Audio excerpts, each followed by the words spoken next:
জামালপুরে road two BCS সফলতার গল্প শীর্ষক নিয়ে এক আলোচনা সভা অনুষ্ঠিত হয়েছে।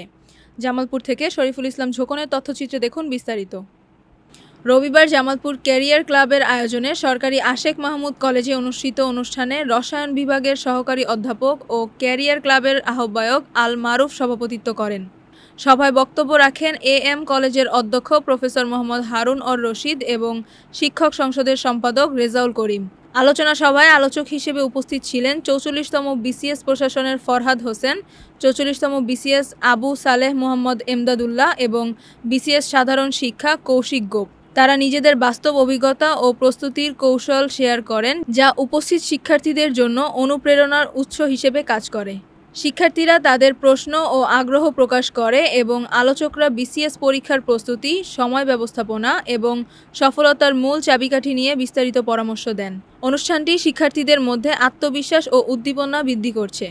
এবং সকলে তাদের কথা মতো কাজ করো, তোমাদের স্বপ্ন দেখো, সেই স্বপ্নের পথে তোমরা যদি লেগে থাকো তাহলে যেহেতু এখন পর্যন্ত তোমরা আসো সকলেই মোটিভেটেড, আমার বিশ্বাস সকলেই তোমরা সফল হবে। তারপর হচ্ছে আমি ইন্টারে প্লাস পেলাম আর কি, ঠিক আছে। তারপর হচ্ছে ইন্টারে প্লাস পাওয়ার পর হচ্ছে আমি অ্যাডমিশন কোচিং করলাম, ঠিক আছে। পরীক্ষা দিলাম, আমি বুয়েটে চান্স পেলাম না, ঢাকা বিশ্ববিদ্যালয়ে চান্স পেলাম না, মেডিকেলের চান্স পেলাম না।